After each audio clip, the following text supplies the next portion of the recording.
What's up, y'all? Welcome, everybody. Welcome, everybody. Let me see here.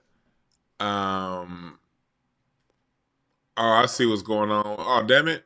I made a mistake, Dr. Short. Oh, yeah.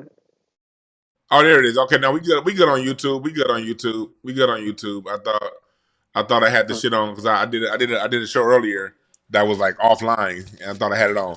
Anyway, no long intro today. No long intro today because we got Dr. Randy Short here, so we ain't got time to be screwing around with long intros and all that stuff. Um, we got him right here with us. It's a lot going on in politics. You see what's going on. We're gonna get to a few topics today. We're gonna talk about later in the show.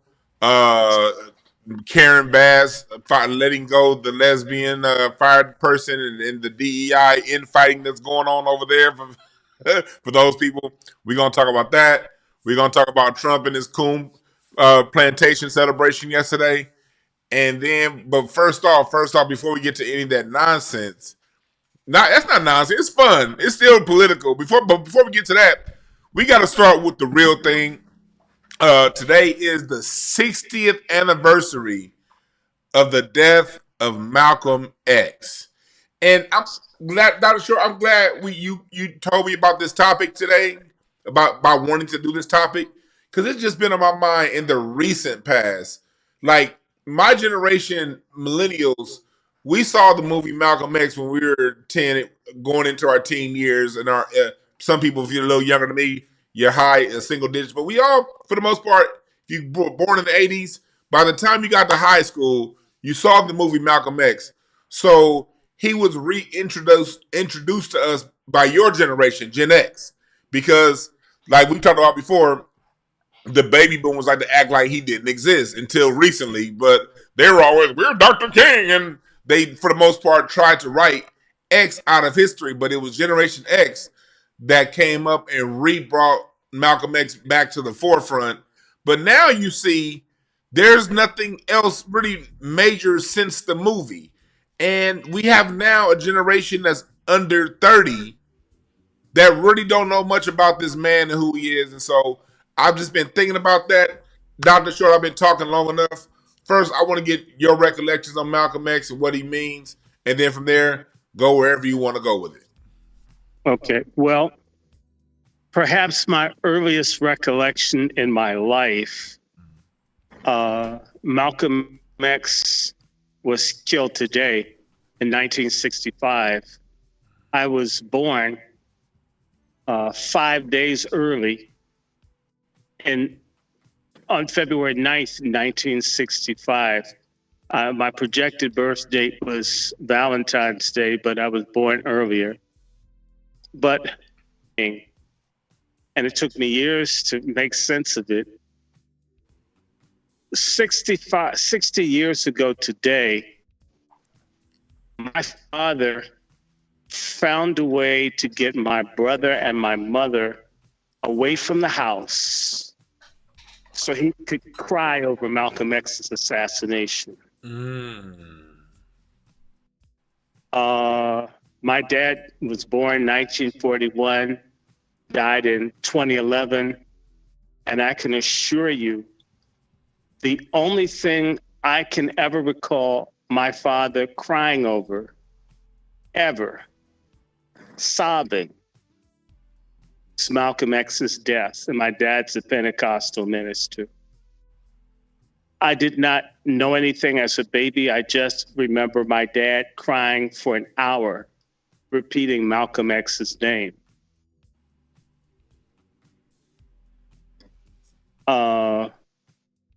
That's my introduction to Malcolm X, is this word that was repeated with tears. A lot of people, and to this day, it's the same thing. A lot of Black folks are cowards. I would even say my dad did not follow Malcolm X. Malcolm X took a lot of heat, hatred, and rejection, and he spoke to how black men and black people have been violated spiritually, psychologically, economically, socially, historically. Or we're not able to stand with him, my father included. So Malcolm X is sort of like the badass uncle or family member that can handle business, but you don't like the way he's going to handle business, even though it needs to be handled. Let me give an example of a very dear friend. He has a daughter, and she's been tricked by a gangster from South America into marrying her. And he's been putting his hands on her. And I've done everything I could to hook them up so this person can be dealt with, because I know my big brother would Malcolm X this dude. I mean, I already understood when he missed this. Oh God, I have to help. I know. You follow what I'm saying? That the man who put his hands on a pregnant sister, I understand what should happen. It's his daughter. And yet, you know, if he does what should happen, it's a problem, because that's the contradiction, the hypocrisy of the system that we're in. So Malcolm X is the bad nigga relative that we all have and need, that wants to do stuff. And like a Nat Turner or any other black person that stands up, it threatens the comfort zone of Negroes who are able to coon their way through life. Yeah. That's who Malcolm X is and was. And for me, I see a lot of, when I see black people fight over X or King, my first thought is you missed the point. If you're fighting between the two, you need multi-pronged approach in any kind of fight. You need your diplomats and you need your soldiers. All of them are necessary. And Malcolm X was the soldier. And what helped them listen to King in some ways was Malcolm X. Without a Malcolm X, nobody's taken seriously. Not Medgar, not nobody. Everybody respects Malcolm the way he comes in. Talk to us about the respect that Malcolm got. Well, I'm going to say this. Medgar Evers is checkmated by the NAACP coons, who had a history of sacrificing brave, courageous leaders, people who were leaders of various chapters of state groups of the NAACP. They oftentimes would not back people up and leave them to be killed and use them as fundraisers. You see the same thing with so-called black leftist radicals that let a bunch of black political prisoners rot, and liberal lawyers, some of them GCPs, get rich while Mumia and hundreds of others of people rot. So Medgar Evers wanted people to be armed. Yes, he did. Could not have the backup of a national NAACP. Harry and Harrietta Moore, who were blown up around Christmas time, 1951, did not have, the major leaders of the NAACP in Florida were sacrificed. That man hadn't even been getting his money from the NAACP, but when he died, all of a sudden they paid him. They let Robert Williams in North Carolina, they turned their backs on him when he said people needed to protect themselves.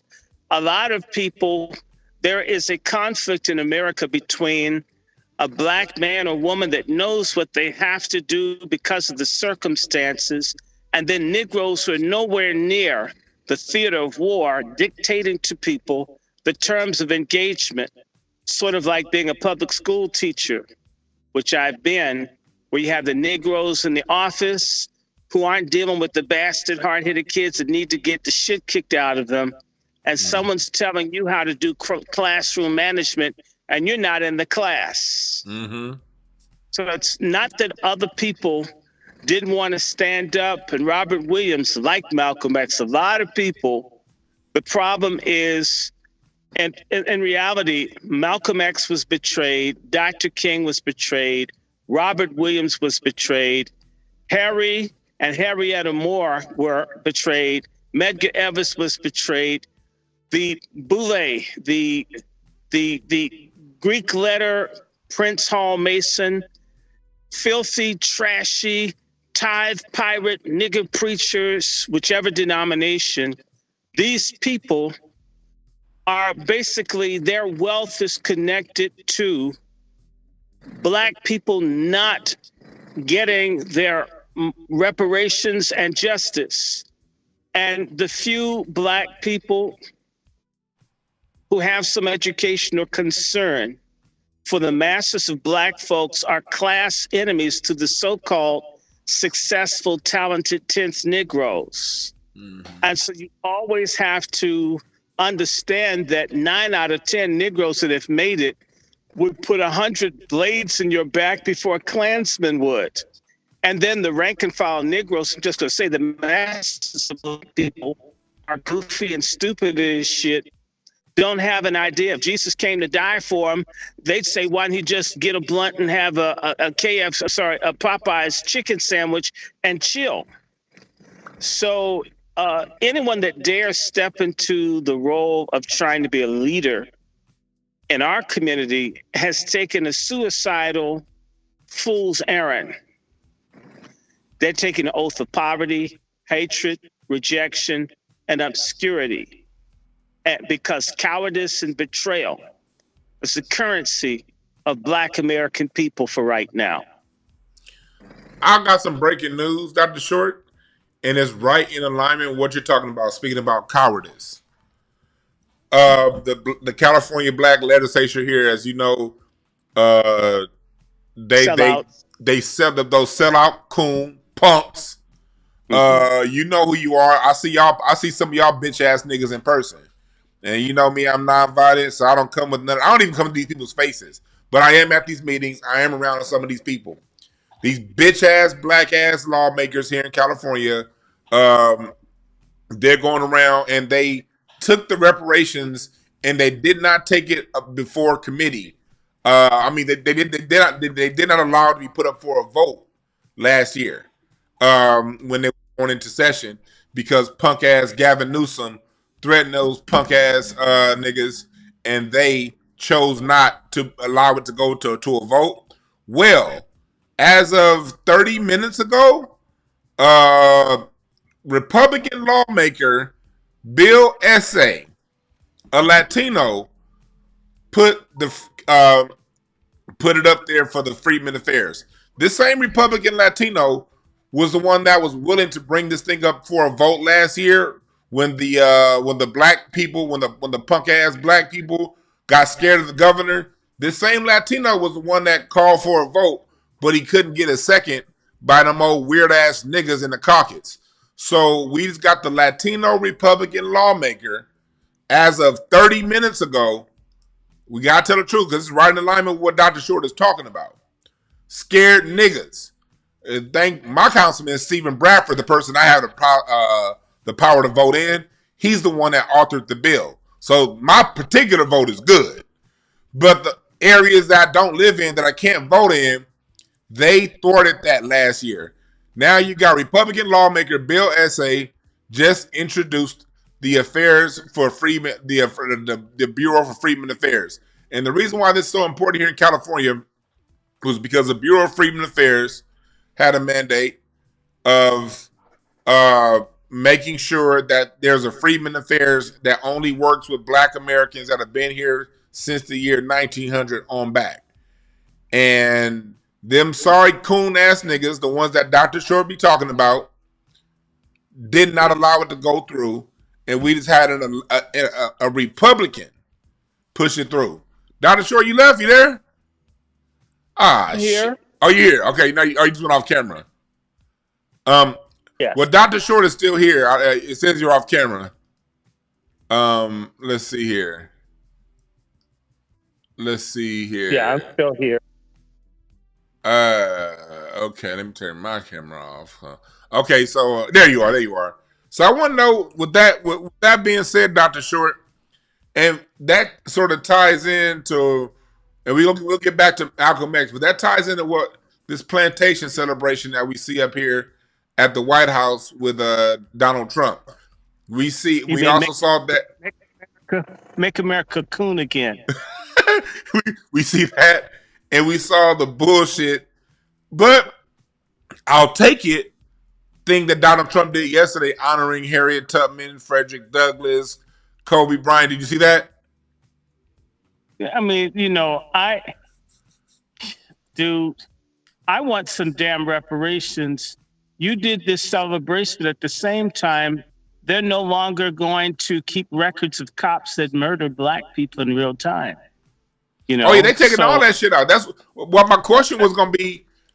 As far as black people, because one thing Malcolm X did, he never went to either party. He never went to the Republicans or Democrats. He always focused on the government. The civil rights movement, when it was effective, focused on the government, not a party. We're seeing these things happen in real time. The Democrats not do shit. The Republicans, at least here in California, on our because I can't speak for DC, but I speak for California. All reparations is back on the table. So, what do you have to say about we as people, our issue being with the government, not necessarily a party? Well, yeah, well, basically, the situation of black people is like Jesus. We're a martyr hung between two thieves, the boule on one side and white supremacists on the other. Whew, shit. God damn. And we've got to figure out how to be resurrected. Okay. And if neither thief is for us, that's their problem.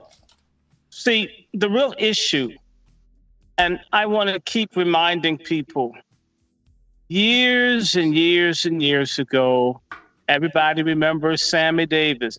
Who can take a sunrise, sprinkle it with dew, cover it in chocolate, make a miracle or two, like Handyman, right? Everybody remembers Sammy Davis Jr. But most of our black folks have forgotten when Sammy Davis Jr. almost placed his face on Richard Nixon's ass, hugging him at the Miami Republican National Convention in 19. I remember that video. Yeah, I know exactly which one you're talking about. And I mean, Sammy Davis Jr. was big with Jay-Z and all that kind of stuff. This man was big. Sammy Davis was big, y'all. Yes, he was. People don't understand how big, how important he was at that time. Was big. Sammy Davis, people threw his records in the trash. He got death threats. Sammy Davis, who died, about 1988. He died about 91. 90. That was one of the first celebrity deaths I remember, like big time. Okay.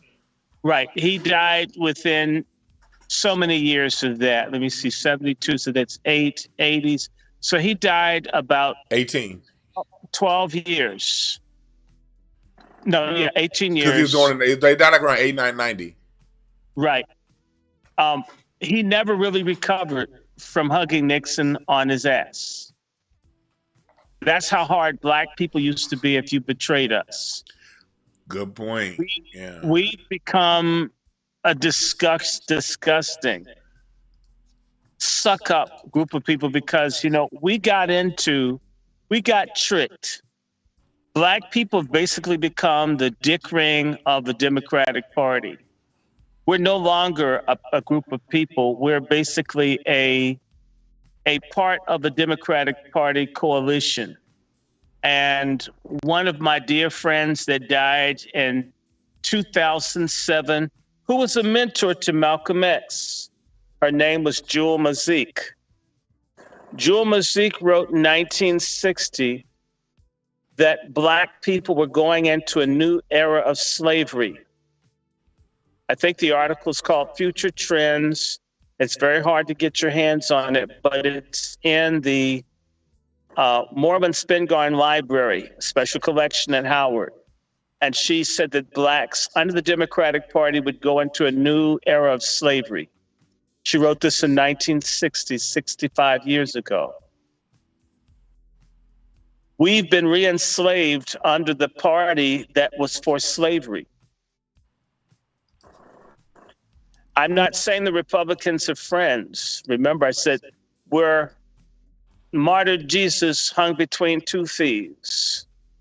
And in a sense, when you say the two thieves, white supremacy could be the Republicans and the Boule are Democrats. We're hung between two political classes of enemies. I just found the picture you're talking about, Dr. Short, but go ahead. I'm about to put the picture up while you're talking. Of Jewel Mazik? No, of Sammy Davis hugging Nixon. Yeah, and Jewel Mazik was Malcolm X's mentor on Africa, a wonderful friend of mine. By the way, someone destroyed by COINTELPRO. You see, when black people speak up and you stand up, you are promised with obscurity, rejection, even within your own family and friends. They do things. It's a terrible thing that we don't stand with people that stand for us. We'll get behind a Sharpton or an Umar Johnson. Yeah, I said it like that. We get behind people who hustle us, and people that serve us, we don't get them because we've got a moral ethical crisis as a people. We no longer recognize right and wrong. Have you ever tried to talk to someone about issues and facts and information and evidence? Doesn't help. Black people become so fucking stupid as a collective, male and female, old and young, until if you can't determine right from wrong, left from right, then how can you go forward? You don't. You go backwards. So there is no consequence tomorrow. And I'll say this to anyone, if you're having a financial problem, if you get an opportunity to sell out and you just start selling black people out, you may have your best life because the other people may, at least for a time, take care of you until they turn on you, whereas you would never get anything from your own. We have a system of sanctions against each other. Malcolm X was under sanctions. Dr. King, once he started talking about poor black people, the Boule turned on him and basically said, you can kill him. This happened to Robert Williams, where the NAACP in 1959 had a meeting and basically said they didn't care what happened to Robert Williams. They had such a meeting on Medgar Evers. The black people that are in charge are very quick to offer up brave, courageous black people to be murdered, assassinated, destroyed for their benefit. And most black masses of folks identify with the paid sellouts like T.D. Jakes or Jamal Bryant. Whoever gets paid for betraying the people, Jay-Z, as a successful, they're the good people. The person that doesn't have anything that gave their all doesn't count for shit because black people are covetous, we're immoral, we're idolaters. We look at who has the most. If I crack my ass for Diddy and suck dicks at freak-offs or rape kids and I'm rich, I'm a great person. If I say, I'm not going to do that, and I'll just sing in clubs and be a great artist if I don't sell. Look, people, man, you broke. You ain't never been nothing. We act as if money in and of itself is good. Okay, so I have a distant cousin named Frank Lucas, and he destroyed lots of people selling heroin. And I had another cousin who died within the last few months named Rayful Edmonds. A lot of people died when murdered because he sold cocaine. And I have other gangster because they destroyed people, but most people looked at, oh, they have money. Money makes everything good. Well, the mass on the plantation raping your great-great-grandpappy and grandmammy He had money. So I guess him raping and selling kids and feeding them to alligators is therefore good Whew. because the biggest house, he had the most money. You ain't lying, Dr. Short. But That's this morality. So the Negroes in the California Legislative Black Caucus know that as long as they're getting six figures a year and they get to go to certain parties and orgies and I don't know, get to drink blood out of gorillas' testicles and shit at the parties and such, and you don't get to go, you look up to them. Therefore, it doesn't matter. I mean, so Jim Jones, who was raping and abusing people long before they went to Guyana, but he was successful. Farrakhan was around him. Huey Newton was around him. Angela Davis was around him. you know what else makes that bad? You got a goddamn rapper that named himself Jim Jones 30 years later. Hmm. And that dude and he happens now, he in his 50s of great cornrows having a public dispute over some shit that went on in the 90s. I'm like, man, we accepted something. I knew he was a degenerate back in 2000 when he named himself that. And Free now we 25. And so Rick, now you looking at second and third generation people who are poisoned like this. But go ahead. Go ahead. My bad. Rick Ross. If you look at, you have a whole industry. Rick Ross, yeah. You look at, I saw that Jaguar Wright got a Freedom Award from Mike Flynn and some white folks around speaking out against the trafficking of black women and children. And I saw all these moist homoerotic dudes and macho ugly broads attacking Jaguar Wright as a traitor to black people. No one's called Diddy or Jay-Z traitors. Isn't that interesting?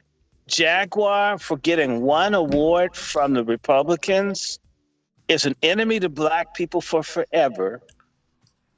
And yet people who've made hundreds of millions of dollars, cheated, murdered, had people assassinated, raped, drugged, no comment. Because Jaguar's not rich. Oprah's rich no matter how much she hates black people. No matter how much damage is done, like your Uncle Fester looking mayor, the one that did that stud on stud. Before we, Dr. Jordan, I want to get to that. I want to get to that. I want to go back though to what, because you were saying some real shit on Jaguar Wright. I want to stay there for a moment.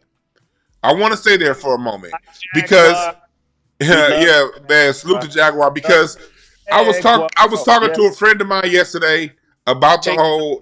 We were texting back and forth, me and a few friends of mine, about the way some of our actual some YouTube shows that we actually like, and of course other ones you knew they were gonna say what they had to say. But you saw yesterday or 2 days ago when Jaguar got that award, you saw male YouTube and women, the crust flip the fuck out. As if it's like they don't know any of these awards. They don't pay attention to nothing that goes on with nobody being awarded nowhere in politics. They only vote every 4 years. Don't bring up politics any other time. They call Jaguar all kinds of this, all kinds of that. And then she gets awarded by the man in office. I even had people in my comments yesterday saying, well, Trump didn't do it, Flynn did. It's on behalf of the administration, you dickhead. So you saw the way people responded negatively. Talk more about that psychosis in the mind of black people to see such a visceral response to someone like Jaguar Wright getting an award. Well, first and foremost, a lot of those folks are butthurt, omnisexual folks who were not A-listers to make it to the freak-offs. And I don't think they'll be able to get into that baby oil from the evidence room as a goodie bag gift. Let us be honest again. A lot of those folks are vile, nasty, climbers who want to be famous. There's this big thing about black folks not to be powerful, not to own businesses, not to be united and moving forward, but to be a celebrity, to be like Satan, to be the center of attention, not to serve, but to be served, to be drugged out, screwed out, sexed out, porned out, pimped out, whored out, queered out rock stars. And that's some kind of career objective for people to get so many likes when you hate being black. So no matter how many likes, you still hate being a nigga. So what's your point? Okay. And so, I Good sent point. Good point. a little poem to Wolfgang, friends to Jaguar. And it goes like this: like a condom rolling down the side of a pornographic heel. It's growing. Like the rap star claims that Diddy broke its will, it's growing. Every day, the scandal grows a little more than it was the day before. The crap on Diddy just grows and grows. Oh, how it grows and grows. And who's going to go down next? Jaguar knows. Hey, Jaguar knows. Okay? She's been right, always been right. You've been around me a long time. I'll dig in my heels when it's a righteous man or woman. I don't care who hates me. I like Jaguar. She doesn't have to be perfect. I've been praying for somebody that would stand up. I'm very upfront with people. I'm so fortunate. My brother was molested. I was not. I had cousins people molested, destroyed. I hate predators. I have a champion, somebody living. I don't care what she did before. Like Apostle Paul in the Bible had a Damascus Road experience and then got on the right side of what's correct. That's what Jaguar's done. I'm with her. Now, and I hope that not only does she succeed at raising issue, because we've got a pedophilia problem, we got a morality issue problem in our race, and we're not going to get anywhere with this cancer eating us up from the inside. So Jaguar's a hero.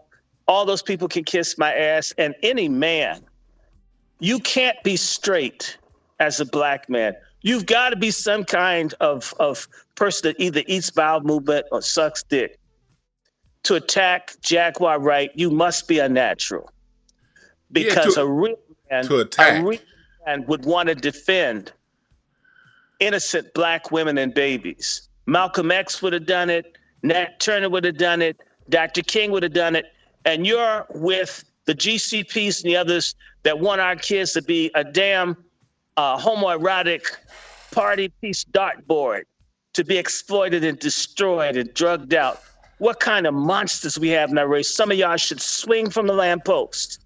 How dare you? And Dr. Short, here's the thing about it. Look, Jaguar, I see people say her delivery or whatever. I get it. You may not like people's personality. Hell, she may have said some things in the past. I know one thing as a speaker. Sometimes I'll go back and listen to a clip when I try to do my clips or something that I said, and you will confuse names. You'll misspeak something. That happens when you talk all the damn time. And so since she's not the perfect messenger, since she has said some things that, of course, no one's going to be right 100% of the time, but she literally laid down a lot of the breadcrumbs when it came to Puffy, talking what he does. And when we saw that video with Cassie, that basically was an illustration for something that she had been saying for a long time. And when you see what she's going after, the reason why, from my point of view, it ties into what you said earlier. The reason why a lot of black people cannot see who she's going at is because they're rich. I'm somebody who, like, just being around, maybe because I live in LA, I hear things, but a lot of things that when the whole, just like R. Kelly, when his shit came out, wasn't a surprise. Puffy, when Jaguar spoke on a lot of things that was going on, you hear rumblings of stuff like this over the years. You hear rumblings of stuff. You listen to the music. You see how these guys move with other men. And you hear a lot of this stuff going on over and over again. And although I don't get into that whole sexual side, I don't know none of that stuff. It's a lot of stuff that these guys have been doing over the years that you was like, oh no, that dude is foul.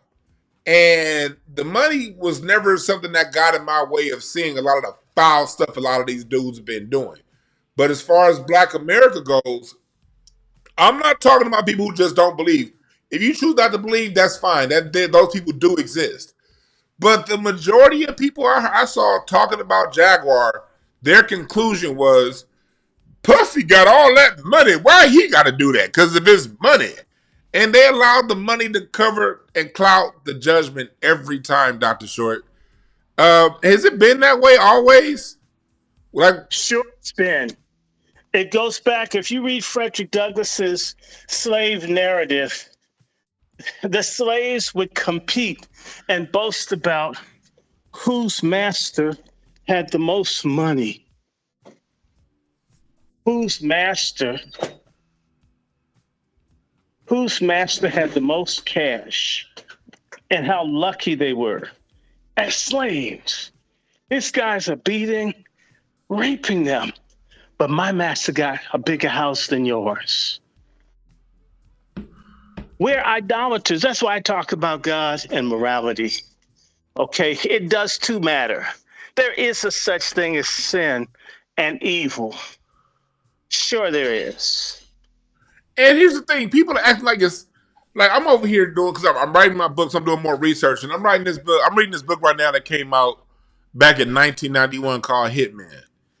And in this book, as you read, you read some of the stuff that Clive Davis was behind, documented, like published with a bibliography and shit.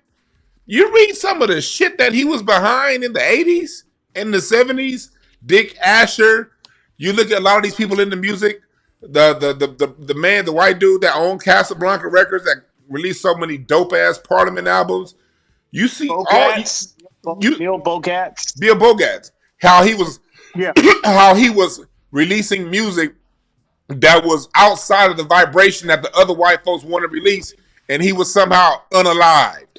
Like the unaliving that goes on in music, the sex trafficking, all of these things have been going on longer than Jay-Z and Puffy's been around.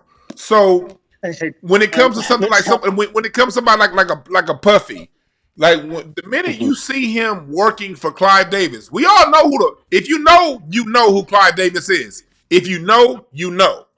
And so you can put two and two together.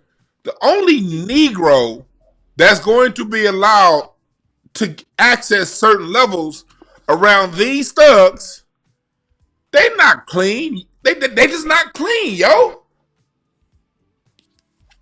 No.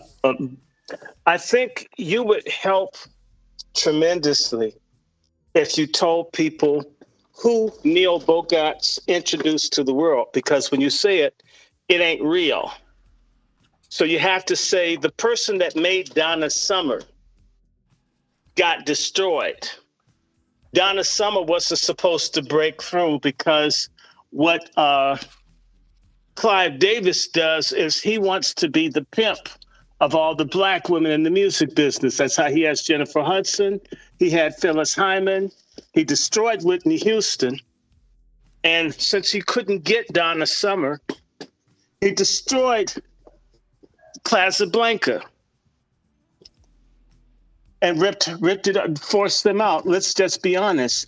There's And a like fight. and also he hated authentically funky black music. He said in Whitney Houston's documentary, Clive Davis said, I do not want her singing that George Clinton funk. Casablanca also released a lot of that funk. Bootsy, George, Zap, that sound that was authentically ours. That was also released on Casablanca. And the I encourage y'all just go buy this book if you want to understand the debauchery that goes on. And when you listen to Jaguar speak about her personal experience with these people, maybe because I'm a musician and I've been around long enough, when I hear people say certain things, they set off buzzwords because I know how this bullshit ass industry exists and how it works. And it was, you're right. It was just it's when you listen to what she was saying, what Jaguar is saying ain't got nothing on what these motherfuckers is really doing. It really don't. And she's not just talking about Puffy and Jay-Z. Jaguar mentions Clive. She's always talking about Clive Davis. She's always talking about Leo Cohen. She's always talking about Lucien Grange. She's always talking about the white boys too. That's the part that these silly niggas miss. But they don't know them. They only know the performers. Their surface. You know what? Negroes are shallow. Have you ever been to a funeral, a black funeral, and you realize you never learned the person's name because they never used their proper name? Yeah. They go by life as Bunny, and you didn't know that Bunny's name was Reginald. You learned that from the funeral program because we don't take each other seriously. So we don't really understand or know what we're about. In fact, it's sort of like this discussion I have with people. I had some cousins visit me today, and I was explaining to them that we're going to have to put our heads together and completely finish doing our research. Real quick, I just got a stupid ass comment. Some dickhead in the comments says she talks about white people, but nothing happened to any of them. You goof, a dickhead. Do you know that after Jaguar started talking about Lucien Grange, do you know that Lucien Grange was implicated along with Diddy in that lawsuit? Go look it up. February last year, he got taken out because Lucien Grange is a sir. He's a knight of the British. So that's thing that's beyond our control. But her grouping him with Puffy, when the original Puffy lawsuit was filed, he was implicated in the lawsuit too, nigga. Go look it up and stop being so goofy when it comes to shitting on black people. Because that's when you see somebody going at the white people too, then they might have something else going on. But go ahead. Sorry about that, Dr. I just had to say that. Well, again, a lot of people are shallow, which means that person didn't do their research. And we reward people for being shallow. We treat everybody with the vagina like they're a freedom fighter and a superhero, even if their pussy isn't any good. And then we act like everyone that gets pussy is some kind of person that deserves a star in the Walk of Fame. We think that the average should be celebrated, just being ordinary. And yet we don't think the same for sports or for music. Seems as if we should want greatness and excellence instead of mediocrity. Kind of sorry-ass black people, they're the equivalent, I call them black necks. Like white people have white trash, we have a bunch of sorry-ass niggas that don't deserve us. They want to take credit Black History Month for shit they don't try to do that they had no part of. Because you don't got nothing going on in your own life. It's the same way I'm certain you've had people criticize you. Well, I don't see you doing this. I don't see you do. A lot of our people don't do anything. And this internet has allowed a lot of dumb fuck people to argue from anonymity and say shit, but they wouldn't dare do it in the room full of people because they'd get embarrassed. You ain't lying, Dr. Short. These are the same people who, like, both on my Patreon and also on this channel, every time I talk about something going on, anytime I've ever talked about Jay-Z, Puffy, or any of these black artists, I 100% of the time talk about the white men who put these black people in position. But whenever I've done shows, if I put Jay-Z and Diddy's name up on the top, 20,000 views. If I put Lucien Grange and Clive Davis' name up top, 2,000 views. Let's just tell a fact. Black people, for all the shit they talk, niggas are scared. They either scared or they don't even know who the fuck them white people are. So when you mention their name, they're like, who? It's the nigga that's writing the checks that the nigga you looking up to gets his money from. 8 out of 10 times, and outside of my core following, Quan, Black McBain, y'all gonna be here, Star, and I'm missing a lot of names. My core people are gonna be here. The 2,000 strong are gonna be here. But if I want to get anything outside of that 2,000 strong, I gotta talk about a black person. Ass backwards. But go ahead. Yeah, and that's That's because, like I said, black self-hatred is the norm. Mediocrity, stupidity is the norm. And it's driven by no good people like Al Sharpton and others who are coons. We're being betrayed. We're being betrayed by people not thinking. See, a lot of folks, they talk about Malcolm. What was Malcolm's big crime? Malcolm's big crime was getting people to think. That's his big crime. A lot of people that were brilliant, that got black people to think, they got killed, and most folks wouldn't know them because they're not famous. See, you can't destroy ideas. A person with a bright idea, Neely Fuller's going to live 1,000 years. You can't. Yeah. You kill. Once he put that idea out to the universe, and it's real and it's authentic, you can't stop it. Right. You see, so it's interesting. So for all the people out there, the cool people in the audience is good. All you dumb fuck black people out there, you're irrelevant. You're sort of like bowel movement or roadkill because you're not contributing to the enlightenment of your own people. You're a type of a barbarian. In fact, you've picked up the worst traits of rednecks. At least they can come together around whiteness. They can come together for something. They can join a hate group. They can do something. All you can do is be a fucking asshole and annoyance. In fact, you're basically a killer cop, race soldier, street bait.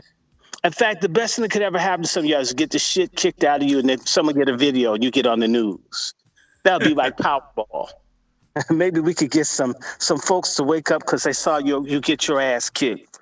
And I'm not talking about your income level, because Tiger Woods, I always said he was a highway patrolman away from knowing who he was. That white bitch. Tiger Woods was at that party, Make America Coon Again, at the White House. That bitch beat his ass with his golf club. Shit. He know he black now. He don't say cabination. I don't know if you ever saw the video when they were calling him a black American and he said yes. I mean, after he got his ass beat, Tiger Woods know now. A lot of black folks just need to get this shit kicked out of them. And that's why I'm not too worried about all this stupid shit that's going on here in D.C. Because you know what? Like these Negroes in the D.C. government, all these sorry-ass people here in D.C. hear about these niggas, they're more addicted to their government jobs. They won't go to PTA. They don't even go to church if the pastor says black people should have reparations. I can't go to church. People find out. Hatchack. Hatchack is an excuse for not wiping their own ass, not brushing their teeth. Hatchack. I got a good white job. Office of Personnel man. These niggas are so scared because they've got stable employment. They will stab you in the back, betray you, all of that over a job. And they think they're rich. Man, I made $75,000 last year. I'm not unhappy about that, but it wasn't $75 million. Dr. Short, before, because we have a lot of people new to you, and we about to go into that, because I want to just take a moment for people who are new to you to realize who they're listening to when you talk about how you're not allowing to let a job get in the way. I know anyone who knows y'all know my story. I figured out how to run my own businesses because I was not going to be muted by a fucking job. That job kissed my black ass. Dr. Short, remind these people of how many universities you taught at and you no longer teach at now because you weren't going to shut the fuck up. I didn't teach it that many. It was very easy to get. Look, it's easy to get blackballed, huh? It's so easy to get blackballed. Let me put it to you like this. I turned 60 February 9th this month. I have my big party tomorrow. Wow, it's my big 60th birthday party tomorrow. Okay, no look. Nice. 1965 was when the COINTELPRO probe was launched. They opened the doors for the boomers and the silent generation people for just about maybe 4 or 5 years to give the perception of change, right? Mm-hmm. So by the early 70s, the doors had shut again. But the vapor of the enthusiasm that people were seeing change If you're just a little older than I am, or you have a good memory of your childhood, you didn't see black people on television. A lot of this stuff is happening. Black folks in cabinet positions. Uh, that stuff is relatively recent. There was this enthusiasm. It's changing, and the president talks to black. This shit didn't used to happen, not with any regularity. This is all new. This was all window dressing as they changed the goalposts to deny black people what we're owed. And so where I'm going with that is my brother, who's just a few years older than I, by time I got to the same age as him, all the opportunities, jobs, special programs were being shut down by the late 70s. And then Reagan came. So the people who are Xers, a lot of us didn't get any of the shit promised. Our parents did.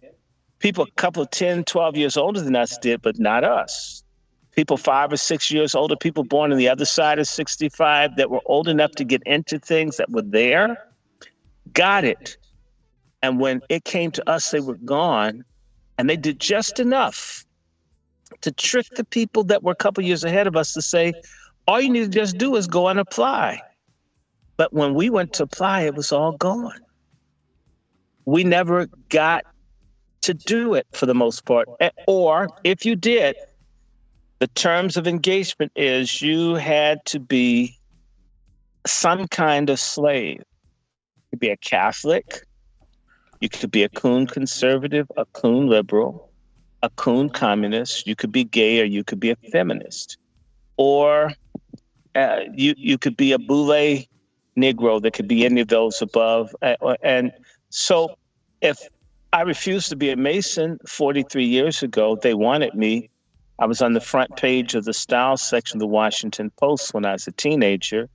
The people wanted me, but I'm not going to be in the boule. I said no 43 years ago. They had my college and everything would have been paid for had I been willing to do that shit. Okay, all I had to do is say yes. You have to understand that to have your own mind, to have your own life, to have your own ideas may mean that the good things don't come to you. I have friends, like if you talk to my big brother, Larry Pinckney, who worked with Huey Newton and everybody, right? Those people, all my friends that were the movement, they're all like, they're great people, but none of them is wealthy. All of them are poor.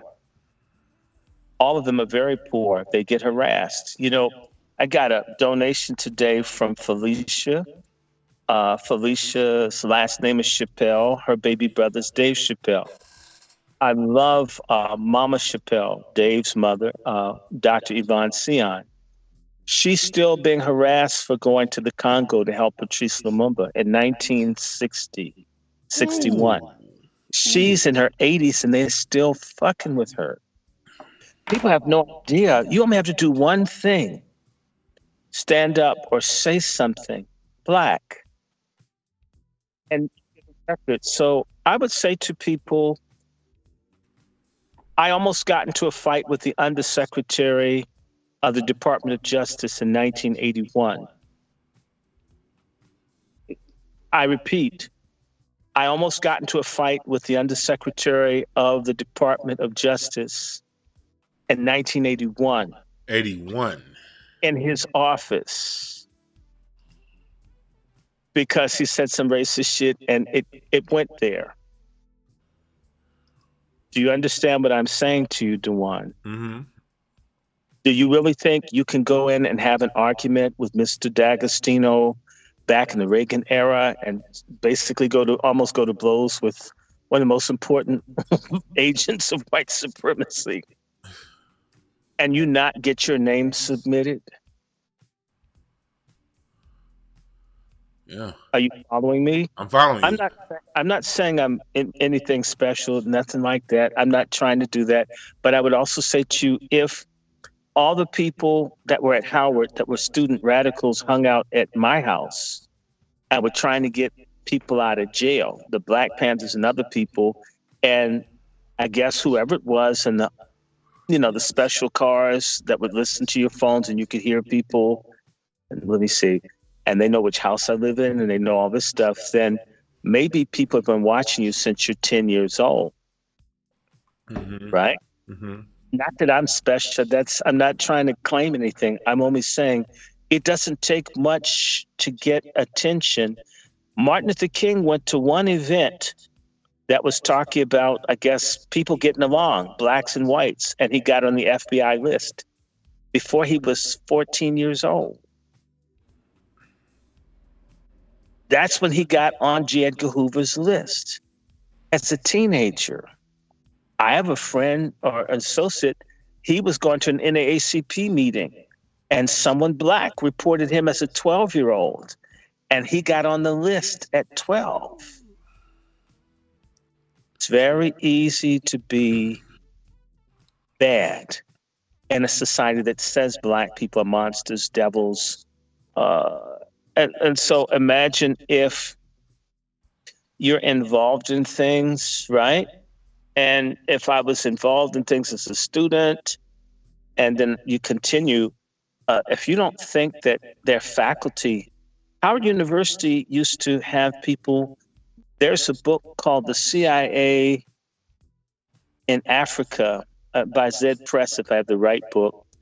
And when we were around at Howard, some of the people I know were protesting, and in the Frederick Douglass Hall, the building that Kamala Harris was giving her speeches in front of just a few months ago, they had a CIA mini station, and the goal was to find students who they could use to set up and create psychological profiles for African leaders to be assassinated.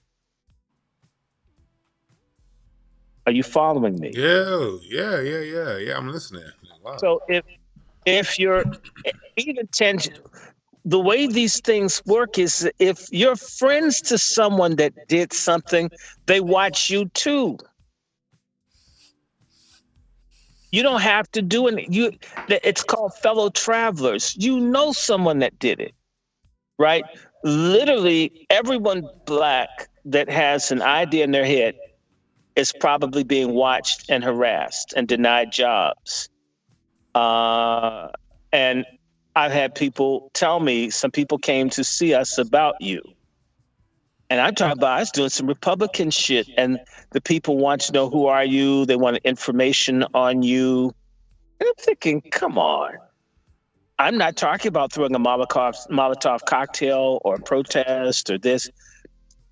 The COINTELPRO, which was launched, was to prevent black people from having leadership into perpetuity. They want black people to be headless, decapitated.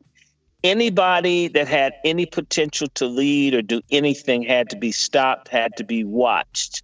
They want to pick our leaders. They picked Jesse. They picked Sharpton.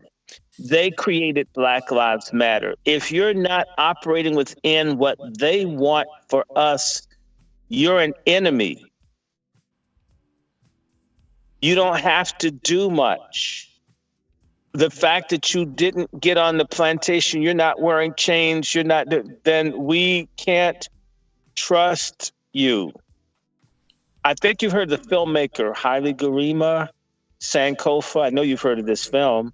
I saw Haile a couple of weeks ago when 9/11 happened. Maybe he was joking, but when 9/11 happened, I heard this from other people, the intelligence people were all up on Howard's campus, trying to find out which students were dangerous, who's bad, who are the bad niggas up here that we're going to have to deal with and watch. I don't know whether it's true or not. In fact, at Howard, they forced everybody to change their phone numbers. You had to have a special phone number at Howard. And the last 4 digits of the phone matched the phones at Homeland Security. I'm just telling you. It was wild. One day I accidentally called. With that being said, Dr. Short, because I want to make sure I stay within the algorithm, I want to transition to one point. I just want to make that clear, because people sometimes come around. We talked about it before, and we're about to talk about. We have 3 more things we want to talk about today. One, I want you to talk about why, given your experience and what you've gone through, how you were able to see, some of your friends, some people in your generation, they said yes to what you said no. And now we're seeing Trump basically wipe that class out. You said on this very channel 4 years ago, when this longer than that, Matthew, you said that while Trump was still in office years ago, that they're coming, and all of you Boule Negroes need to come over to our side, because real soon your nest egg, your comfortable side, your what you feel comfortable with is going to be taken. And in less than a month, Trump has upended a lot of people who thought that they were comfortable. And I'm not here to wag my finger or point, so I want to make that very clear. Well, I'm not here to rub it into anybody who's been personally affected or if you know someone has been affected. But this is something that Dr. Short, long before I even started interviewing Dr. Short, when I used to listen to Dr. Short 10 years ago, Dr. Short was telling and sending a warning out. They're coming for you Negroes too. Now we're seeing it happen, Dr. Short. What's your point of view? What's your perception of what's going on with that? Well, they need a new system of social control. And this last election, or should I say the last few elections, the Boule hasn't been able to deliver. I'm talking about the Republicans and the Democrats. And not even Diddy. These people people don't like that music as much as they once did. Sexy Red had to cancel her tour. Black Lives Matter failed. All the games, all the tricks in the bag have failed to run Black people anymore. They've got to find something new. Okay? This thing had 60 years. In fact, in 2016, a whole bunch of no good Black leaders in the Congressional Black Caucus, the NAACP, and others made Black Lives Matter the new leadership of Black people without any of us getting a vote or a say, in case you didn't know this, in July 2016. That was supposed to be the new system. You have to understand, Black folk got put under the sub-administration of the Boule through the Civil Rights Movement from the early 60s, and that ran basically up until 2016. A lot of those people are dying. John Lewis's ass died within 5 years of 2016. These people are all dying. They're in their 80s, they're in their 90s, they're going. They now need a new group of people. See, who became Black leaders? These were the Negroes put on television. Television, the news is controlled by the intelligence people. They made John Lewis. They made Martin Luther King. They made a lot of people. And the ones that they liked the most, they kept. They liked Jesse. They liked certain people. But those people are dying off. They're old. They're no longer able to keep people. Jesse Jackson wasn't able to get in front of the Ferguson or other protests. A group of us helped run Jesse out of town in Ferguson. I mean, I did technical stuff. I network, as you know, to want introducing people between cities. So people, hey, look, if you knew this person over here, if you guys do this, you can shut this shit down. Yeah, you good. You good for that. They killed Darren Seals before. Talked to him a couple of times.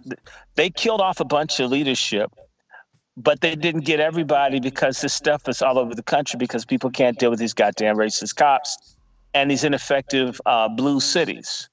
And then the illegals have broken the social contract between the white ruling elite and the white masses. And white folks now have buyer's remorse that you let 40 million people in the country to replace Black people. And nowadays, people would rather eat fried chicken than taquitos. So people are now having regret. They at least knew what they had with Black people. At least we didn't push fentanyl in the neighborhood. You didn't die from crack as fast as you die from the shit that these people push. And after all, you had even one drop of non-white blood made you non-white. All these people, sometimes darker than Wesley Snipes, getting to be white, it's making white folks confused. Uh-huh. So a lot of stuff is changing. Now, back to our people, the Boule, they tricked us with OFAGA in 2008. And that was the last time that the Boule and the people on the left were able to use Black people as a reliable bottom bitch of a Democratic Party system. And since 2012, fewer and fewer Black people are voting or are supporting the Democratic Party blindly. They're leaving. And even that crazy bitch, I call her Croc shit. The one from Texas, she's the new Maxine Waters. I bet you both of them could do a double feature of Hoarders. I wonder how many weaves she's got and how many wigs Maxine Waters has. Can you imagine she's got wigs and shit all over the house, and that bitch has weaves? You would think that she's Korea, making all this all the damn artificial hair products. But anyway, the Congressional Black Caucus, we don't respect them. We don't respect the NAACP. People don't even go to church anymore. Almost every system that they had to hold us, it has no relevance. And COVID, which is a program, well, that bumped off a whole lot of loyal Negroes who, they said, well, Tuskegee 2.0, well, at least the people are nice when they give us shots. So a lot of our folks who were coons, they're dying off, or they committed pharmacological suicide, believing their pastors and other people. So they no longer have control over us. And then the country's in trouble. I mean, for the first time in 20 plus years, real estate prices are dropping here in DC because the federal government's not going to be doing a lot of hiring, and there's no jobs in the private sector. And this country is going into economic decline, which means that the jobs that they've given to pump up certain sectors are gone. So people don't need the boule. You can't deliver the black masses. They tried it out, Kamswala, and she failed. You could not fool us with all the people. Glorilla, Beyonce, it failed. Black folks, they're a good number. We're with Jaguar. Even though she's broke and hasn't had the big hits, we're not going with the GCP, Democratic Party, Ari, Emmanuel. These people aren't running us. And so there's been a great confusion. Black Lives Matter was rejected. We celebrated that bitch-ass cousin of mine's houses burning down, right? Nothing that was used to control us works anymore. We keep saying reparations. We want our motherfucking money. What do you do with us? Because nothing works. We won't riot. I mean, they brought in professional rioters with bringing bricks and shit, and they couldn't get black people to act crazy. You're right. We don't pat ourselves enough on the back for that. And they really were letting out big old swaths of bricks for us to riot. And we were like, I'll pass. Yeah, and I used to joke. I had one of my very first comedy mixtapes I made, and I was running around doing different voices, and I asked one person, what would it take to black people to riot? And the guy says, I'm waiting for the government to mail me a brick. Right? Can you imagine a Negro expecting a brick to come in the mail before we go out and do something? Well, they literally sent us bricks and we didn't do it. So nothing's working. Nothing. And so in reality, there's a social contract. When you can't control the black masses, boule traders, they no longer need to take care of you. You didn't deliver Kamala. They got rid of that Mahalia Jackson and chemo. Jamie Harrison's no longer head of the Democratic Party, but they did put a vice chair, a little black drag queen. They're getting rid of all of those people. So what's happened?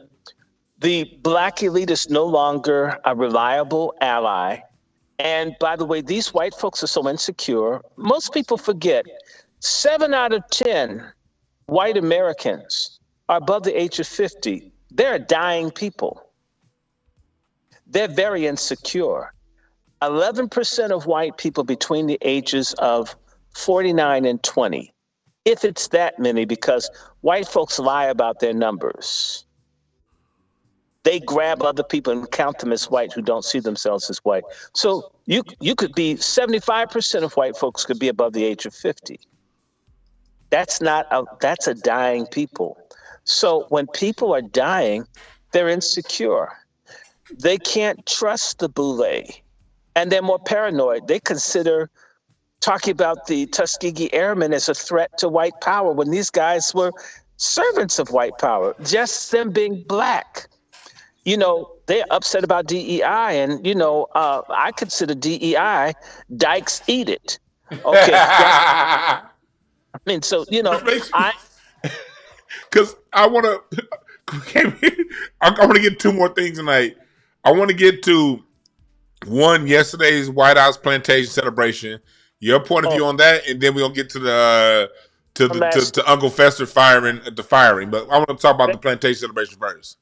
they thought that with Obama or Ofaga and Manshell that they had created a coon Camelot. And I mean, I hate Obama. I don't give a damn. All you suckers that voted for him. Now that Obama and them, they don't even have enough money to finish this library and shit. You know what I'm saying? That, I mean, the Watchtower is going to look better than the Obama library in 5 years if the shit keeps going. This is how bad it is. I mean, black people in Chicago. I had a friend. Her name is, I think her name is Michelle, if I'm correct. Michelle called me from Chicago, unannounced. And she says, "Hi, Dr. Short." Says, "Hey, how you doing?" And she didn't want to say, I was really angry at you. We've been angry at you for years for what you said about Obama. And I didn't talk to you. I want to punish you because she didn't get into that. She just said, "You know what? The Obamas are not moving back to Chicago.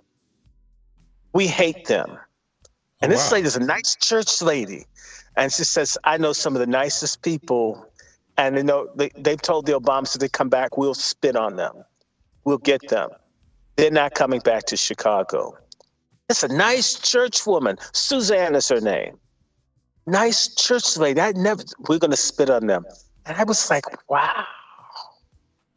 I mean, and these are bougie people who know Jesse. They hate the Obama. They thought we were going to follow that Brokeback sellout, strange-looking, my favorite Martian faggot nigger, that we were going to follow him. And that man's wife, the Patrick Ewing, shaved down looking, Patrick Ewing looking wife he's got, and those weird ass kids. I gotta say this. I gotta say this for technical reasons. The thoughts and opinions expressed on this show do not reflect the show. It's funny as hell. But go ahead, Dr. Short. So black people didn't buy into that. They're not buying into the Republicans. They're not getting behind anybody. So as a result, they need to create. There's going to be a new kind of black leadership. They're going to have to try to find something that appeals to us. They thought they could trust Dr. King until he started talking about poverty. Then they had to kill him. They had to get rid of Malcolm. When Dr. King and Malcolm decided they're going to get together, they started having the bromance in January 1965. No, 5, because okay. Malcolm was dead in 66. Yeah, you're right. 66 when he met with Elijah Muhammad. But go ahead. As soon as Dr. King and Malcolm had a bromance, they said we've got to kill him. We can't afford this. They're terrified of black folks having something that's genuine. And so, by the way, brother, drugs hasn't done it. Abortion hasn't done it. So they're now grasping for new ways to manage us, and they don't know how. And what's crazy, the needs of the white masses are converging with black people against white people's will. They're now against the illegals brought in to get rid of us because now their survival is literally in the same seat as black survival. We haven't been in this situation since Bacon's Rebellion and 1667. 1679. 76. It's 100 years before the Declaration. You're right. It's exactly 76. 76. Okay. Yeah, you're right. What about the populist? What about what they did during the populist rebellion in the 1890s? Still, I mean, that's at the height of white supremacy with the mass killing black people all over the South. Yeah. And the unions didn't take black people really until the Great Depression with the CIO, the Congress of Industrial Organizations. So no, white folks never, ever, ever said, look, let's converge with black people. This thing is sort of happening where you have an American identity. I live in America. I'm an American. This is very, very frightening. It's frightening to a whole bunch. It's frightening to tethers. It's frightening to people that black folks are delineating and it's never happened before. So they've got to figure out what to do with it, and there is no answer. It's an idea whose time has come. This is our country. We want our shit. We belong here, and we have a right to go to Africa if we fucking want to go. And nobody can come here and walk on us unless they join up with us or hold their own nuts. And therefore, and so the boule has failed. They gave them billions of dollars with these HBCUs, and all they've done is turn them into basically sodomy factories and stud factories. I mean, and incubators of STDs and black mediocrity. And therefore, they've got to figure out what to do. By the way, Elon Musk and them are holding up all kinds of money for black organizations and HBCUs. They're all going to be audited. It is my prayer. Let me speak in tongues. Mitsubishi, Toyota, Honda. Give me another manufacturer, some Asian. Zaibatsu. Okay, that's tongues. You can tell 12 at Fred Price's church. Yoshinoya. Yes. Kanoye, Hawaii, Tokyo, Nagoya, right? I'm praying to God that they audit all the HBCUs because there's two movements going on, one that you wouldn't follow. There's a movement now going of black people who are quitting the divine swine based on their Christian conversion, that it's of the devil, all this stuff, the Masons, it's satanic, it's evil. So you now have a religious reformation where people are denouncing these people, telling them that they're going to burn in hell and that they betrayed black people and God. This stuff has gone crazy. It's all on the internet. You didn't see it a couple of years ago. You couldn't find it. Now it's everywhere, where people saying these folks have led us into evil and destruction.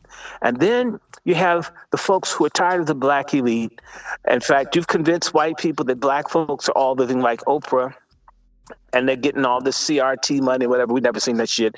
And they use that big, that basically cellulite pinata.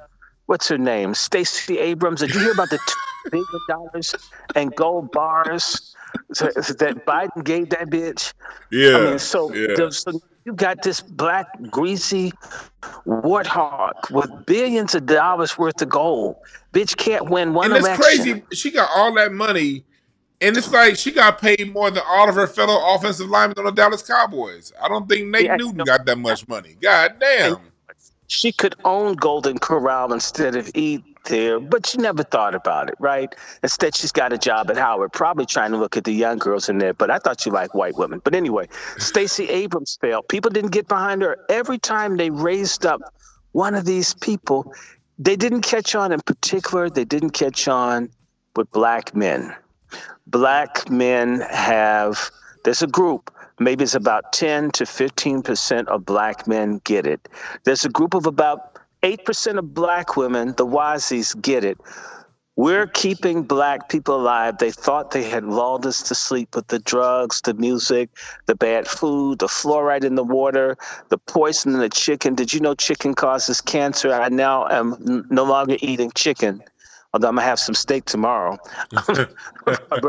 You get what I'm saying? We all the stuff they've done to us hasn't broken us. We're still standing, and white folks feel like they're going to be overtaken.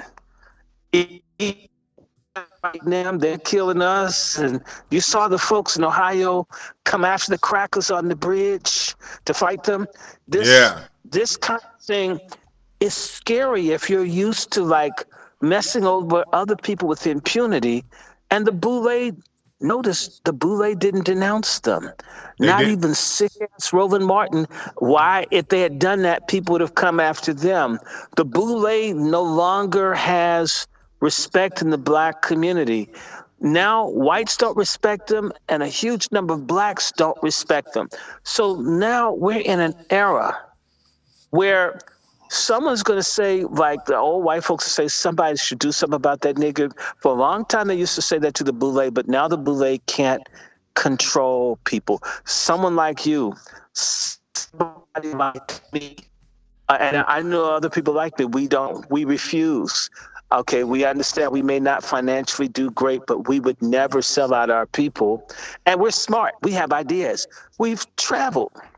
We've been all over the world. The people know us. Um, I ran into, I won't say who, one of Roland Martin's friends. He's on the show all the time. They came and hugged me. I wasn't bothering them. They know us. They know us, brother. They know us, and they know that they're getting their butter biscuits betrayed. They know that there are people standing, but they're looking like all black folks. You're not successful. You don't have money. You're a rebel without a cause. You don't own anything. They don't say you're wrong. They didn't say you told a Right. lie. They tell you what you don't own because they worship things. So that's why the boule has to be gotten rid of, because not only do they have to get rid of it, they feel entitled. And when you see black people doing well, like they are in suburban DC and suburban Atlanta, and they're white folks homeless, they've got to do something about that shit.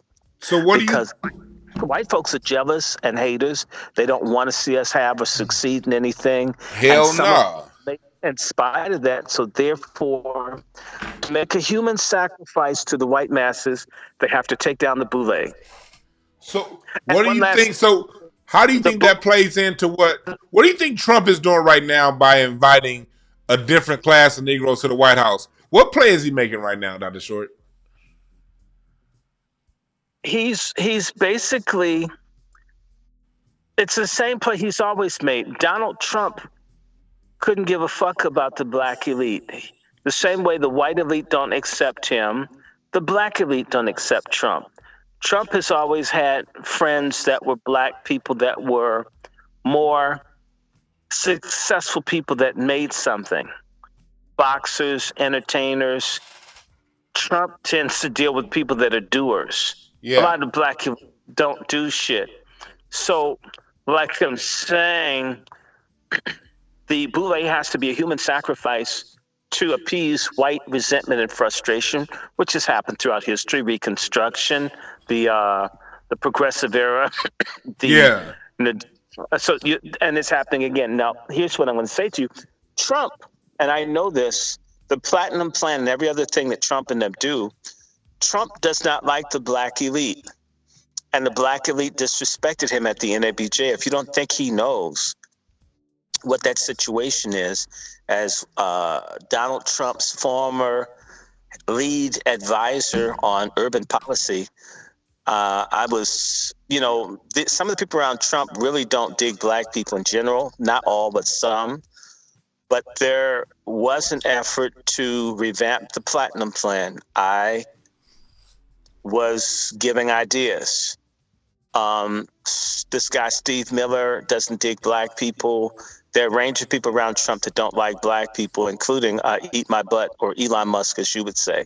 But the Platinum Plan, as constituted, was meant to help black folks who have not benefited from the civil rights gains. There's a strong understanding by Trump that the money and resources does not touch the very black people. When you constantly hear black people need this, black people need that, that's the boule, divine swine, crooked black elites who basically say they're asking in the name of black people, but they only share it with about the top 10% of black people. Yeah. Them are trying to get around the top 10% and deal with the bottom 90%. That's where they're going to get their votes from. And this is the other reason there's such opposition to Trump, is that he has not made them a priority. And he keeps doing it. And he has no intention of changing. He's already made up his mind. He's an old man.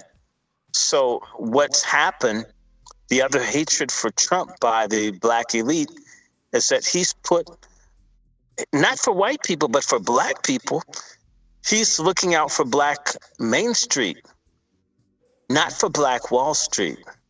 And this scares the shit out of people who've gotten all their money through procurement and through contracts and through sucking the ass of the Democrats and helping illegals, gays, and GCPs at the expense of the black masses. And Donald Trump is short-circuiting this.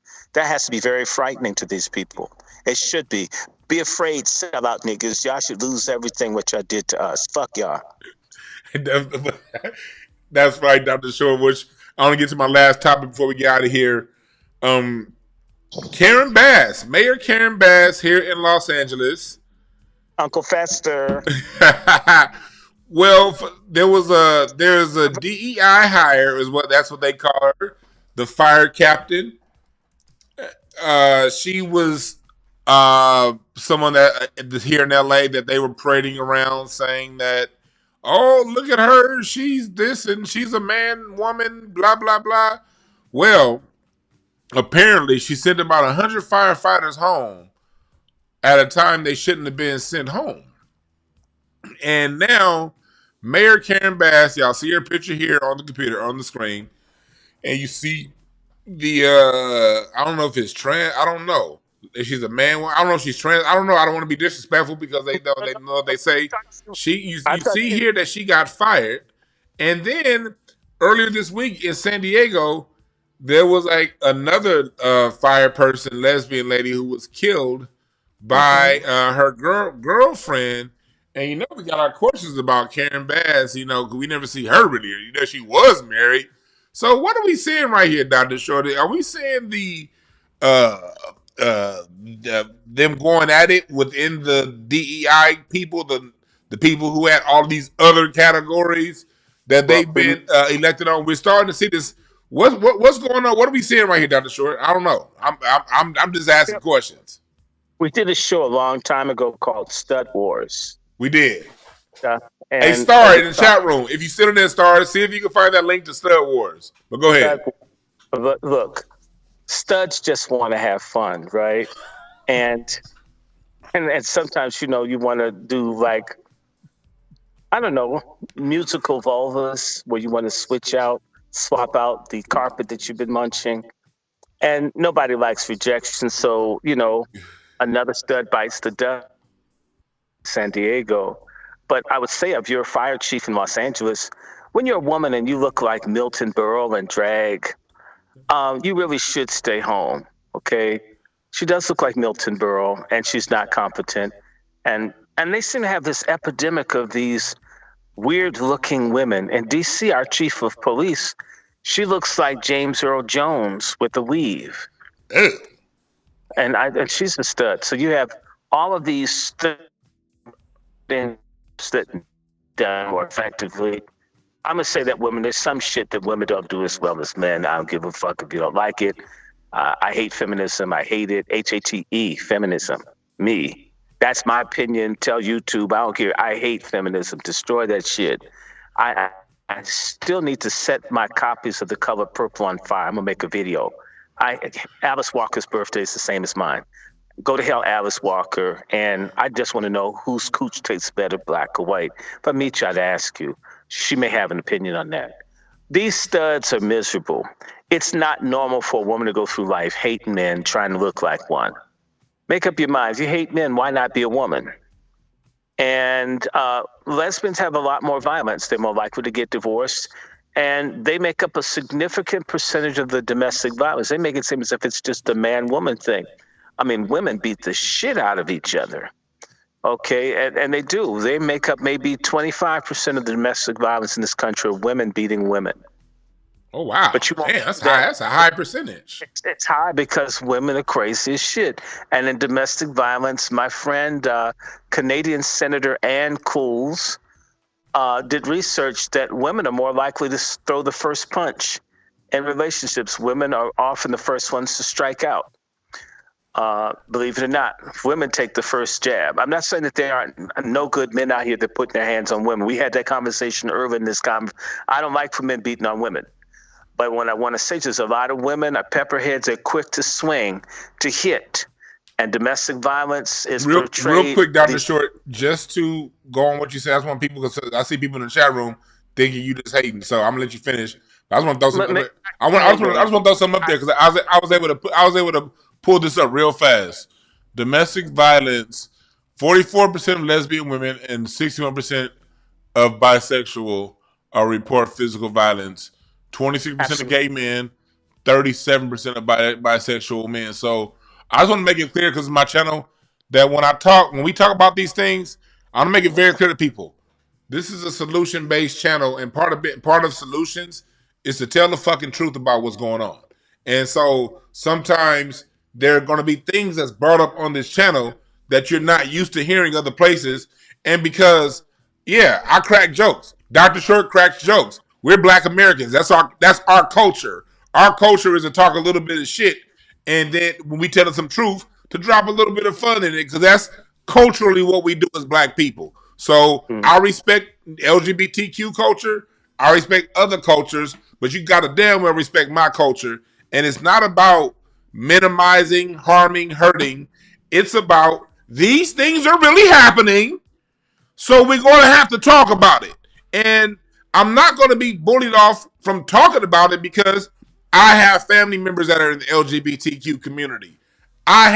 We all got family and friends that we've had to deal with being in these horribly domestic violence type situations. Just because we have a cousin or a family member or a friend that's gay, we in Black America, we don't turn our back on them. So when they have to deal with the consequences of this domestic violence, we go and help our gay family out the same way we help our straight family out that's involved in domestic violence. So I don't want to hear none of your sensitive bullshit.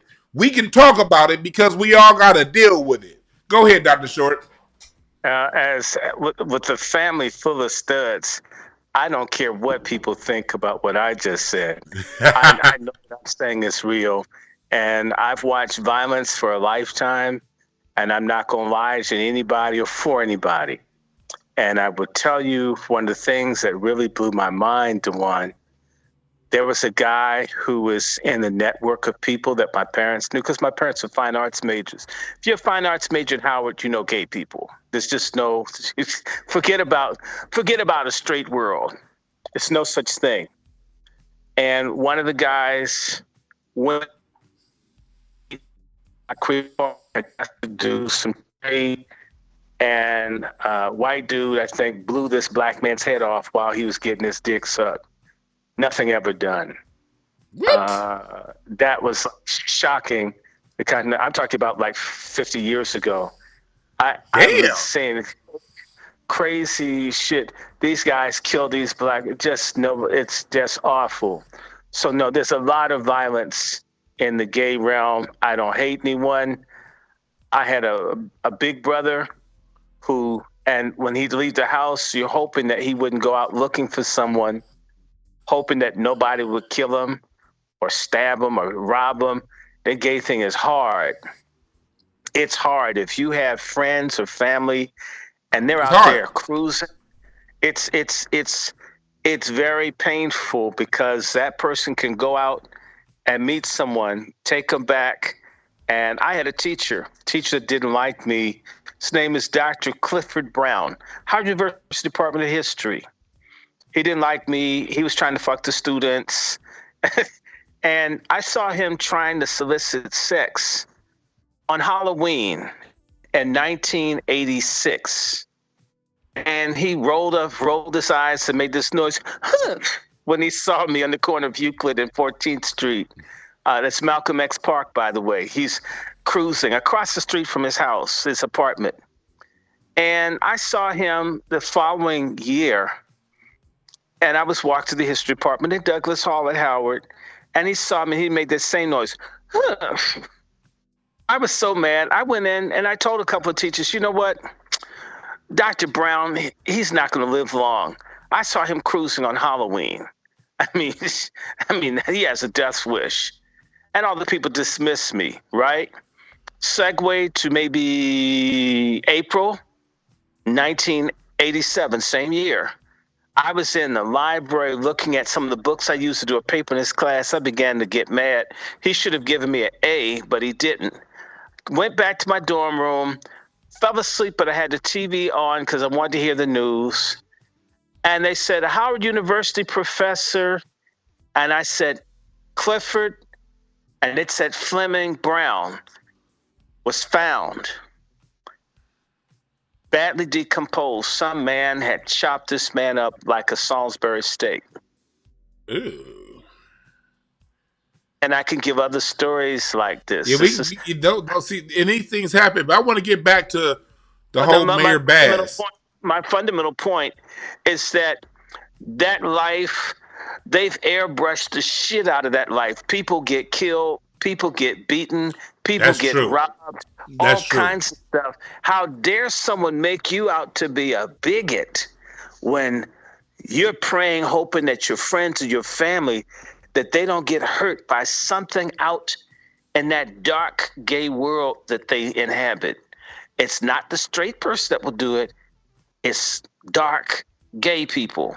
So they need to shut the fuck up and take a good, honest look at what it is that you're into. And it ain't straight people doing this stuff. It's gay on gay or stud on stud or slay queen on slay queen. That's real talk. I have a Now family back to member.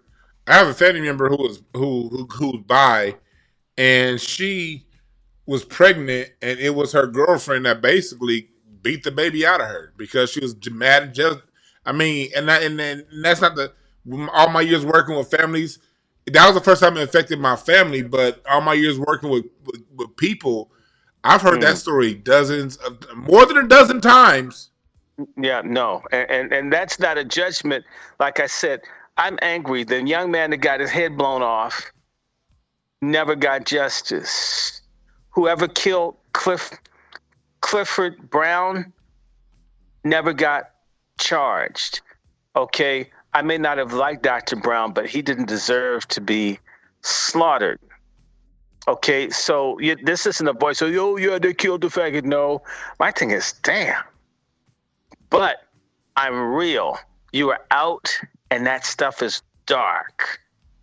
And if you're out there and you're promiscuous or you're doing trade or whatever it is, you put yourself at risk.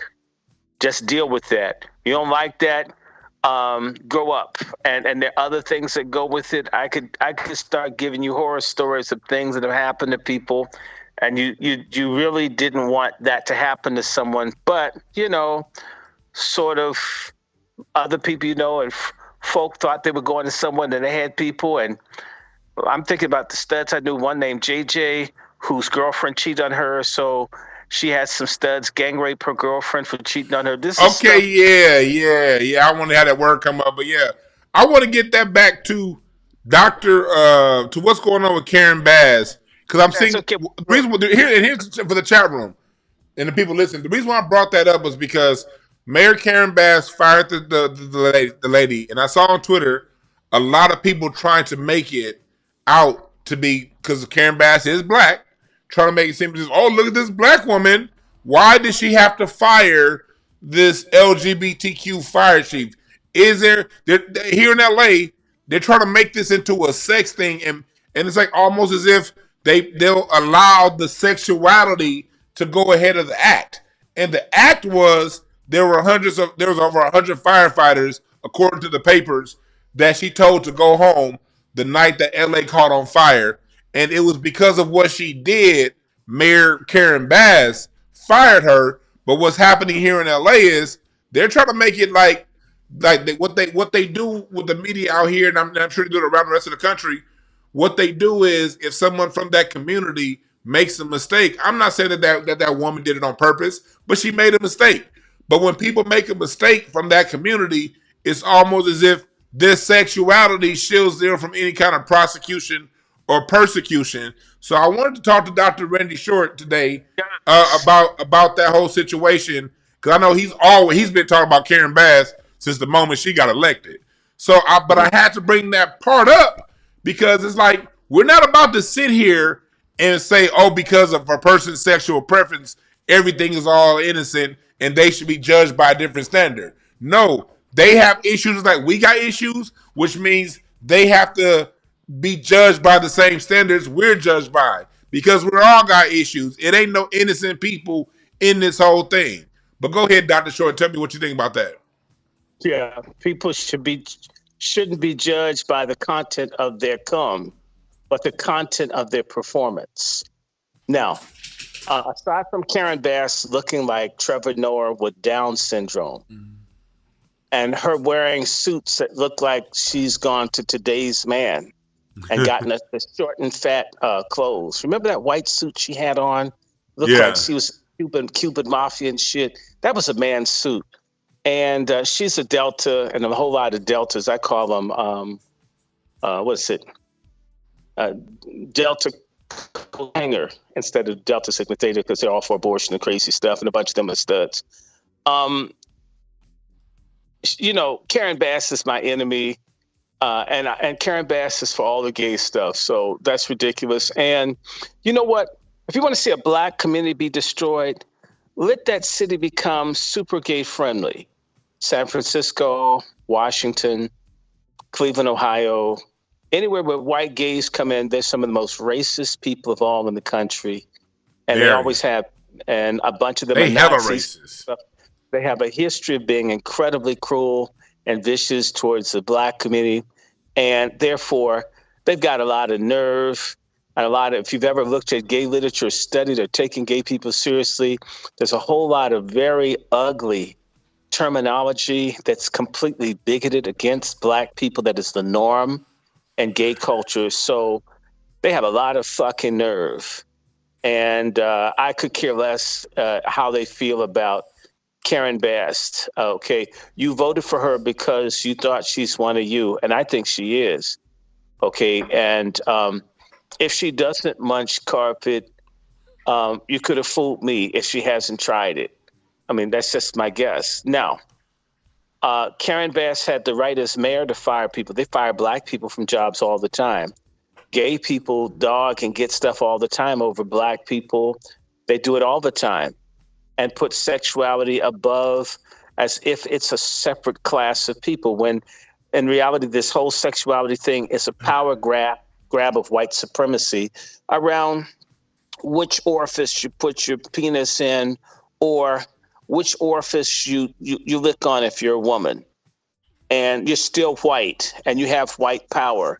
And there were white slaveholders and white slave traders and white Klansmen and all of that. To act as if, well, since I suck a dick, I can't really be a bad slaveholder.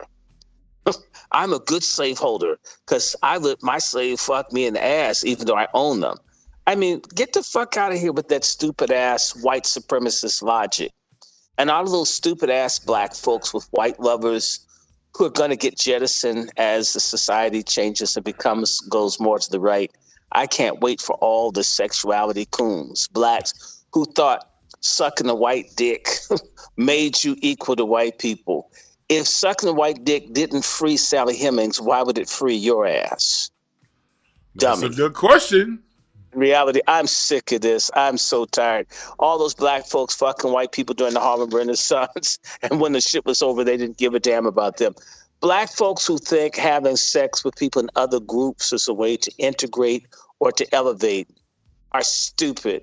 And a lot of them are immoral. The Black Lives Matter, they all have like white lovers that are misguiding them. And when they get done with them, they throw them away. Karen Bass is incompetent. Karen Bass was a mediocre congressperson. Her most effective thing was destroying black women's health in Africa and other places, supporting unsafe contraceptives being sent to Africa. So Karen Bass is my enemy. I haven't liked her for a long time, and I don't plan to. She's inept. She's incompetent. She will always be. And like I said, she looks like Trevor Noah with Down syndrome. And all the other no good black women who are sexuality and white power and illegals first. And remember, Karen Bass laughed at black people and they asked what she was going to do for them. Well, I hope black people she did. Don't run to her defense and let her old El Paso dude that walked out on her, probably because she had the, I don't know, what is it, killer whale teeth that bitch used to have? Damn. She had a smart man. Can you imagine if she gave you, that thing would cut your dick off. Her teeth were so snaggled. She looked like, I know you won't know this reference, but she looked like Baraka from Street Fighter. She had her teeth. They're like individual shears. I don't know what the fuck that was going on. It looks like those Africans that filed their teeth and shit. It's just she looked like she used to munch on cinder blocks. Well, and you know what? She could have been an extra for that show called Bum Fights. Do you remember that? Oh, Bum Fights. Oh, so, we're going to have fun. So Karen Bass is the one-term mayor. And I hope all these other black folks who are betraying us in these cities lose their jobs. They weren't going to do anything for us anyway. And again, she's the butcher of Altadena as far as I'm concerned. So I could care less what happens to her. Okay, I don't forgive black folk who have the power to do good and refuse to do it. That's wickedness. And she's another reason why white folks are tired of the boule. They're just not good managers. The only thing that they're good at is holding black people back. They're not good at anything else. That's it. That's it.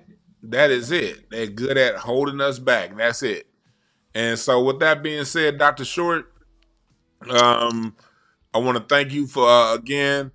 We'll do something. This was here. I'll see how long this can stay up on YouTube. This might go back behind Patreon, but next week, Dr. Short and I are going to do a Patreon exclusive to where some of the things that I cut him short on today, we're going to go expound upon next week because there's a few things Dr. Short said, especially about what's going on with Trump and everything that I don't want to put on YouTube. So we're going to circle back and go deeper on some of those topics next week. If YouTube allows me to keep this up, I will. But in all likelihood, this might go into the members only / Patreon. So go ahead and subscribe. I don't know. It depends on what YouTube allows. YouTube, they'll hit me up sometimes 3 or 4 hours after a show and be like, yeah, no, we can't do that. Can't say that. Took it down. I don't know. If it stays up, I'm just letting y'all know right now. But if you see this thing disappear, then that means it's over on one of those platforms. But next week, Dr. Short and I will do something that's exclusively for those platforms. So that, because there's a few things he wanted to say. He said right now that I do want to go back and touch up on, but I do not want to do that here on YouTube. With that being said, Dr. Short, any last words you want to give the people? Well, I want to remind them, for all the folks who like me and Dewan B, I'm celebrating the big 6-0 tomorrow. Because, I have to say, I started Black History Month learning that my mother has stage 3 cancer. Oh, wow. Yeah, and it's interesting. She got that information 21 years, almost to the day that my grandmother died of the very same cancer. And so I'm definitely saying be generous. Got to buy all kinds of medication. I'm about to buy about 2,000 doses of ivermectin. I need more because now I got to share my stash with my mom's.